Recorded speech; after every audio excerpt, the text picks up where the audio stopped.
अस्सलाम वालेकुम स्टूडेंट्स, आज का दिन वो है जिस दिन का हमें इंतजार था। हमारी इमेजिनेशन जो थी वो रियलिटी में बदल चुकी है। जो हम सिर्फ ख्वाबों में देख रहे थे कि इतने परसेंट आने हैं, हमने पास हो जाना है, हमने फेल हो जाना है, हमारा क्या बनेगा, ये होगा वे होगा, बहुत सारी बातें सुनने को मिल रही थी। बहुत लोग कह रहे थे ये आपके लिए इम्पॉसिबल है, आप नहीं कर सकते, आप इतने परसेंट कैसे ले सकते हो। तो आज उन लोगों को बताने का दिन आ गया है कि हमने बहुत अच्छा परफॉर्म कर दिखाया है। 10th क्लास का रिजल्ट आ चुका है और हमारे मोस्टली बच्चे सारे पास है। माशाल्लाह, आप लोगों को बहुत ज्यादा मुबारक हो, आपके टीचर्स को भी और आपके पेरेंट्स को भी, जिनकी दुआओं के साथ आप आज इस जगह पे खड़े हैं कि आप अब फर्स्ट ईयर में इंटर होने वाले हैं। लेकिन यहाँ पे बच्चों के अंदर दो डाउट्स है।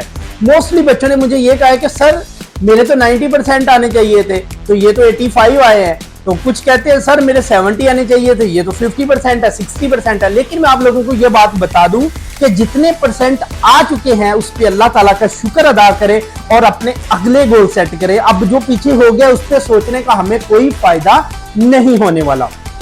जैसे कि मैं अक्सर बच्चों को कहता हूं कि अगर आपके 90% आने थे लेकिन आपके 80% आए हैं, तो आपके जो 10% बचे हुए हैं वो अल्लाह के पास सेव है आपके। अगर आपने उस लेवल की मेहनत की हुई तो क्यों परेशान हो। वो 10% आपको एजुकेशनल फील्ड में जगह जगह पे आपकी हेल्प करते रहेंगे। आप कभी किसी सब्जेक्ट में वीक हो अगली क्लासों में, या कुछ परसेंट में से कुछ नंबर कुछ परसेंट आके आपका वो मसला सॉल्व कर दे। बाद हमें पता चलता है कि वो वाले जो 10% नंबर थे ना, वो इन 80% नंबर से भी ज्यादा फायदेमंद हुए। तो इसलिए जितने नंबर है उन पे खुशी मनाए, सेलिब्रेशन करें। आपका अब नेक्स्ट सेशन स्टार्ट होने वाला है। फर्स्ट ईयर में आपके गोल अब सेट होने चाहिए, आपको पता होना चाहिए कि मैंने इस साल को कैसे लेके चलना है। और दूसरा डाउट मोस्टली बच्चों को ये है कि सर अब हमारे साथ तो ये बहुत बुरा हो गया, हमारा तो सिलेबस चेंज हो गया, फर्स्ट ईयर में हम कैसे पढ़ेंगे, ये हो गया वो हो गया। लेकिन मैं आपको बात बताता जाऊं कि सिलेबस आप लोगों के लिए चेंज नहीं हुआ, सिलेबस सिर्फ टीचरों के लिए चेंज हुआ। इन बात को अंडरस्टैंड करें। आप जब 10th से फर्स्ट ईयर में जाते हैं या फर्स्ट ईयर से सेकंड ईयर में जाते हैं, तो आप अगले साल नई बुक्स पढ़ते हैं। तो इस साल भी आपके लिए तो ये नई बुक्स है। अब नई और नई होगी तो आपको तो कोई फर्क नहीं पड़ना चाहिए ना, आपको खुश होना चाहिए कि हमारे लिए एक नई चीज आ चुकी है। जो पुराने लोग इतनी देर से पढ़ते आ रहे हैं उनमें चेंजिंग आई है कुछ, हम अब कुछ नया पढ़ेंगे। तो आपकी इमेजिनेशन तो और लेवल की होनी चाहिए, आपका कॉन्फिडेंस आपको होना चाहिए।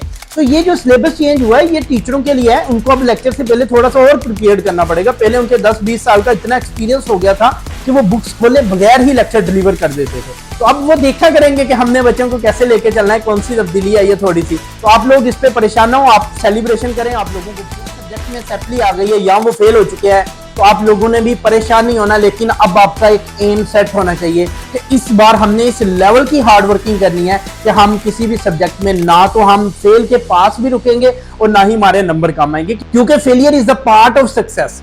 जो नाकामी के बाद कामयाबी मिलती है ना, वो दुनिया की देखने वाली कामयाबी होती है। दुनिया उस पर खड़े होकर देखती है कि ये वही बंदा था जो 3-4 सब्जेक्ट में फेल हुआ था, अब इसने टॉप मार दिया इस बार। तो ऐसी बहुत सारी स्टोरियां पड़ी हुई है। आप भी अपना गोल सेट कर सकते हैं। अगर आपकी किसी सब्जेक्ट में सैपली आ चुकी है या नंबर कम आ चुके हैं, तो जिनके नंबर कम है वो फर्स्ट ईयर में एक गोल सेट कर ले, और जिनकी सैपली आ चुकी है या फेल हो चुके हैं वो अब अपना गोल दोबारा सेट करें। तो इस बार मैंने वो करके दिखाना है जो मेरी ये पीछे वाली जो नाकामी थी सबको भुला दे। तो 10th के रिजल्ट के बाद एक हमारा सेंटेंस भी चेंज हुआ है। पहले हमें जब कहा जाता था ना क्लास में यू कैन डू इट, तो हम देखते थे सर मैं, अब आपका आंसर होना चाहिए yes I can do it, क्योंकि आपको पता चल गया 10th के रिजल्ट के बाद कि आप कर सकते हो, आप बहुत बेहतर हो, आपसे बेहतर कोई और है नहीं।